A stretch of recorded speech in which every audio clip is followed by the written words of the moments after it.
Assalamualaikum warahmatullahi ta'ala wabarakatuh.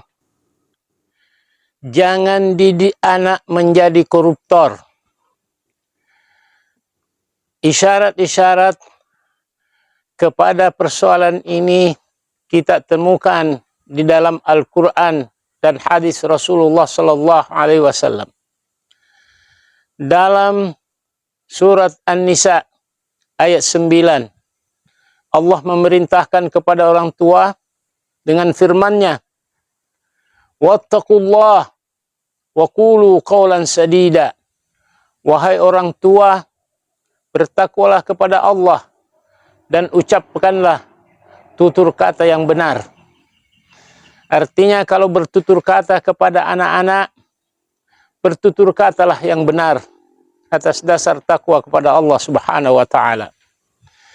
Kemudian dalam surat Al-Baqarah ayat 129 dalam firman Allah, wa yuzakkihim wa yuallimuhumul kitab wa yuzakkihim. Guru itu di samping mengajarkan ilmu, guru itu juga mensucikan jiwa anak murid. Orang tua yang selalu berkata benar kepada anaknya, dan guru baik di sekolah maupun di perguruan tinggi yang selalu berusaha untuk mensucikan jiwa, itu semua mengantarkan anak-anak kepada akhlakul karimah, kejujuran. Dalam sebuah hadis Rasulullah Sallallahu Alaihi Wasallam memperkuat dua ayat di atas. Rasulullah Sallallahu Alaihi Wasallam bersabda dari Ibnu Mas'ud, kemudian diriwayatkan oleh Bukhari dan Muslim. Rasulullah Sallallahu Alaihi Wasallam bersabda, "Alaikum bis-sidqi." Hendaklah kalian selalu berpegang teguh pada kebenaran. Fa inna as-sidqa yahdi ilal birri. Karena sesungguhnya kebenaran, kejujuran itu mengantarkan kepada kebaikan. Wa innal birra yahdi ilal jannah. Dan sesungguhnya kebaikan itu, macam-macam kebaikan itu, mengantarkan ke surga Allah Subhanahu wa taala. Wa iyyakum bil kadhibi.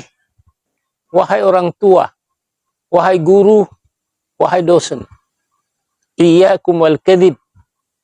Jangan sekali-kali engkau berdusta kepada mereka.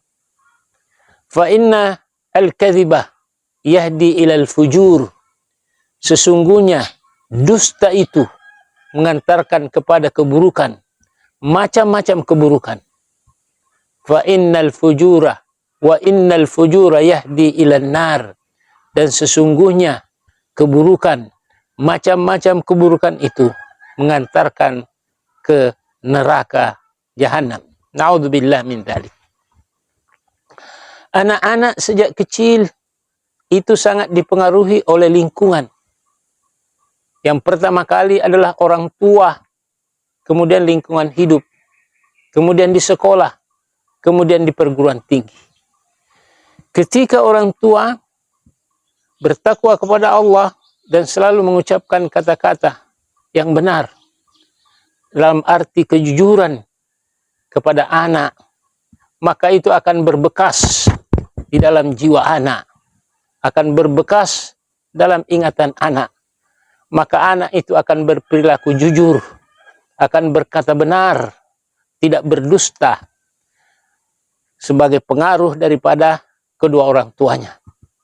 Di sekolah, ketika anak itu dibiarkan oleh guru, dibiarkan oleh dosen nyontek ketika ujian, itu artinya guru itu mengajarkan ketidakjujuran.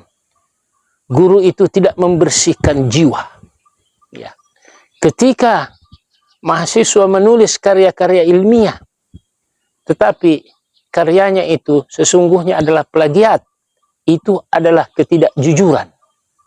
Ingin mengatakan bahwa dirinya itu menulis karya ilmiah atas dasar pikirannya, padahal itu pikiran orang.